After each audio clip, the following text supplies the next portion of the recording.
if you see this heading, which talks about purification of copper metal using electrolysis, this is one use of electrolysis. There are different uses of electrolysis. Electroplating is one. Purification of a metal is one. Extraction of metals from their minerals is one. Here, this lesson is about purification of copper using electrolysis. Why do you have to purify copper?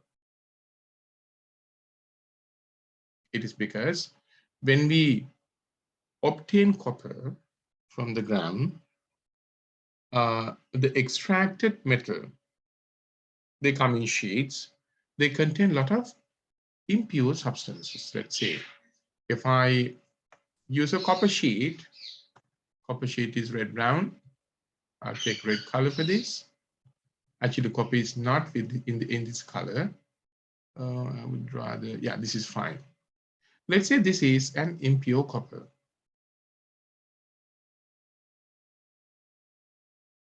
We call it an impure copper sheet because here and there in this copper sheet, there are impurities. There are impurities present in a copper sheet. Probably you will not be able to see this impure substances present in a copper sample to your naked eye because they are atoms actually. But here in the picture, I have shown yellow dots for impurities. When you want to do this electroplating, not electroplating, purification of copper metal using electrolysis, we have to organize or we have to arrange a particular experimental apparatus in order to do this. So we'll see how this apparatus is going to be arranged to extract copper from impure copper sheets.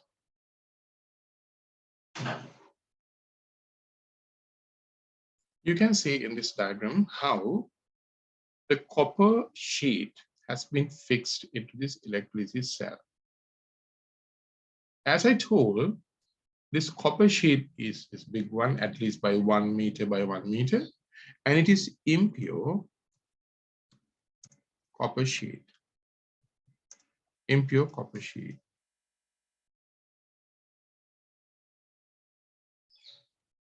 This impure copper sheet is used as the anode. Impure copper sheet anode. Impure copper sheet anode. You must know the reason why we use impure copper sheet anode. Because copper is a reactive electrode. When we use this impure copper sheet as the anode, you know, anode dissolves. So what we do is we allow copper ions to dissolve to the solution. And these copper ions are dragged to the other side where the cathode is, and we try to deposit the copper on the cathode. So to understand this better, I will label these things. First one, this is anode. Anode means what's the charge of anode? Anode is positively charged. So negative charge on the other side. So positive terminal is on the left-hand side, negative terminal is on the other side. This is actually DC source. When you want to purify copper metal using electrolysis, we use copper sulfate as the electrolyte. So I can show here, ions present in the solution are copper 2+, sulfate ions, hydrogen ions, and OH negative ions.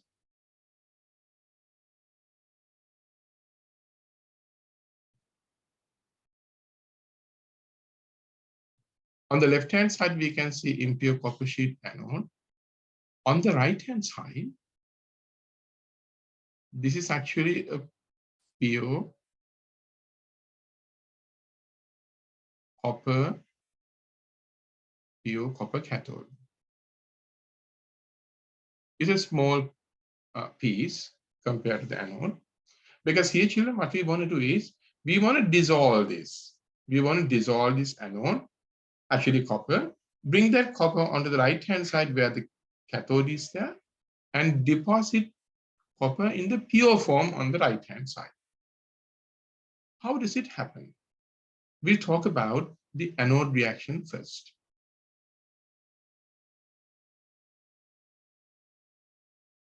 Anode reaction.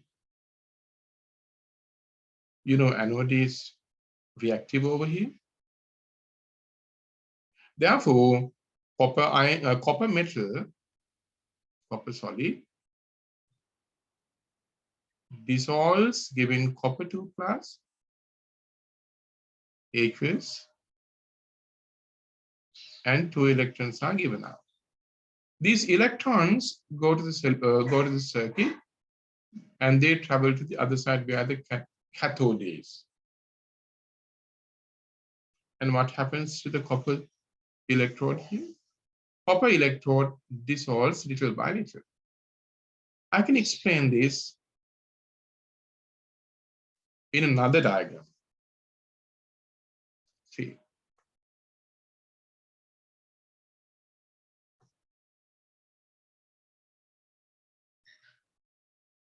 According to this equation, when anode dissolves, electrons go to the circuit. And just see what happens little by little. The size of the electrode, size of the anode decreases. Size of the anode decreases.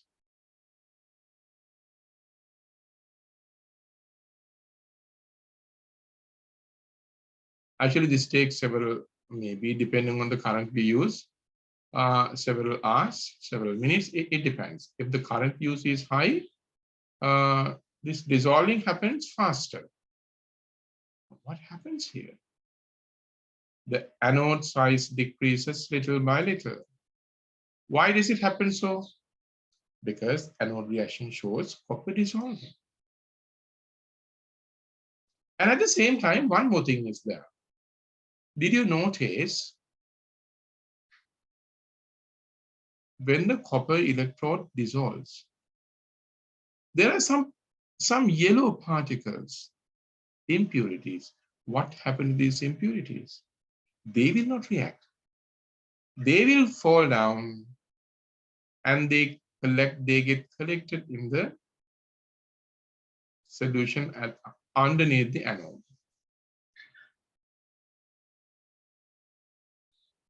I'll remove sulfate from here.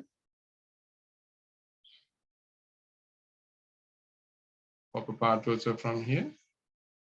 And then you can show now the particles, impure particles, come to the bottom of this and they get collected.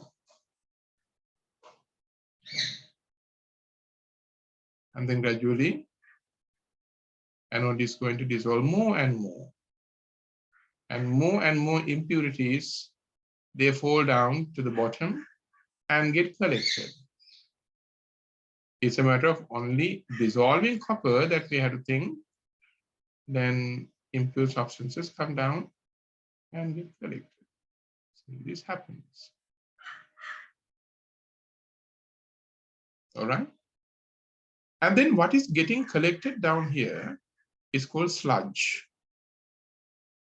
Learn this name, sludge. Even though I call them impure substances, they may contain mercury, platinum, gold, silver. Likewise, very kind of precious metals are there mixed with this copper in impure sheet, and they get collected at the bottom. Later on, we can purify and separate these substances. Okay, now I talked about anode reaction, but I didn't talk about cathode reaction. So let's see what happens at the cathode reaction. I want to push this whole reaction a little bit towards the left-hand side.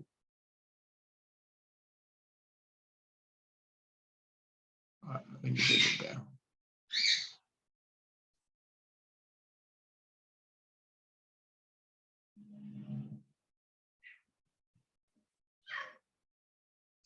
I didn't talk about the cathode reaction. Now I go to cathode reaction. There are two types of cations going towards the cathode reaction now.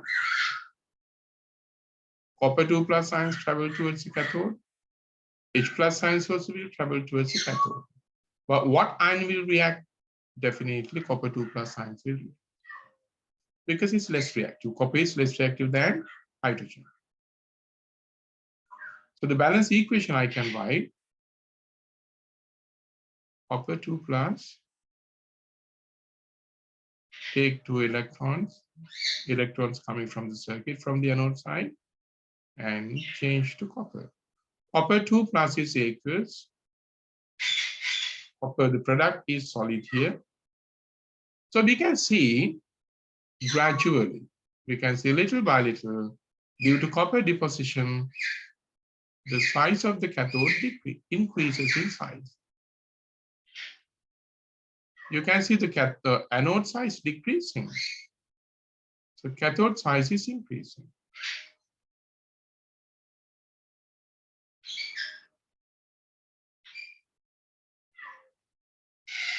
So this happens simultaneously. Anode size decreases, at the same time, cathode size increases. So this goes on happening until most of the anode dissolves and the things are going to deposit on the cathode. After some time, when the size of the anode decreases, initial electrolysis happens very fast. Little by little, when the size of the anode decreases, it becomes kind of towards the end of it, little bit lethargic. Reaction begins to happen slowly because surface area is also less. The rate of the reaction decreases a little bit. Therefore, what these manufacturers do is, okay, let us stop this.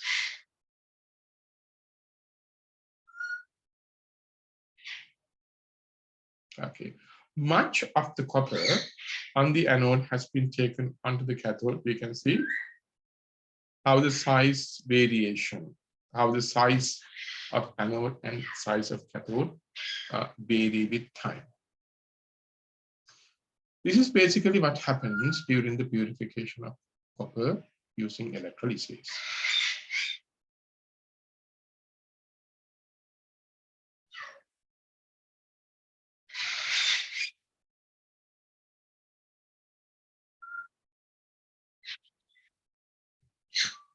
You can see in this diagram, the brown big sheet is the copper anode.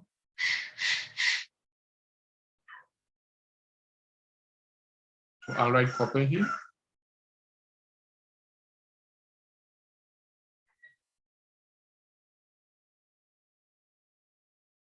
Copper solid. At the anode reaction, copper solid changes to copper 2 plus. So when they change to copper 2 plus, they go to the solution. Copper 2 plus aqueous. Electrons are removed. These electrons go to the circuit.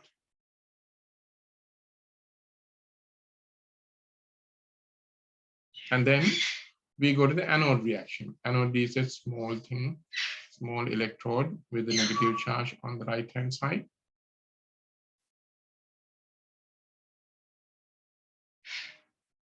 This is positively charged. So copper 2 plus ions coming from the solution react with electrons coming through the circuit to make copper metal.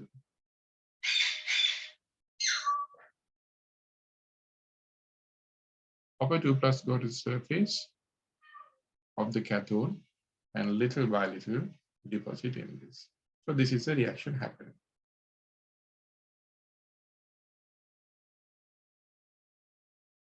You can see what happens at the anode. Copper sheets impure. They contain metals such as gold, platinum, silver, mercury, and they are going to fall down and collect. And then no ion from the solution sulfate or OH minus can react at anode because the anode is reactive. Hence, copper metal reacts for the anode reaction when where the anode dissolves. So when you do this electrolysis for some time, some changes happen in the electrolysis system. See, this is a cathode.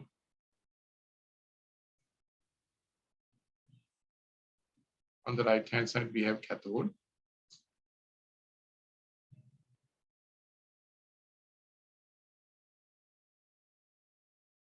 This is a cathode. The size decreases, and anode size decreases, and sludge falls down. Sludge contains silver, platinum, gold, mercury. Likewise, very, very important. Economically important substances are collected here. This is copper 2+ solution. I'll write copper 2+. And then we'll see what happens. When electricity is passed, following reactions occur. Anode half reaction, shall we write it? Anode half reaction. Copper solid gave copper 2+ aqueous plus 2 electrons, anode reaction. When copper atoms get oxidized, this is oxidation, they go to the solution as copper 2+ ions. As this happens, other metal atoms drop down and collect underneath as a sludge.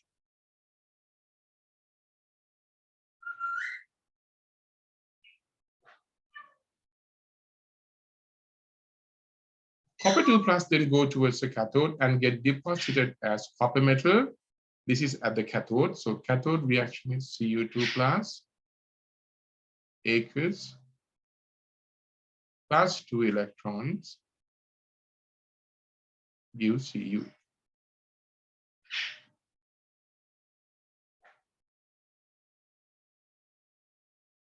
Okay, next one.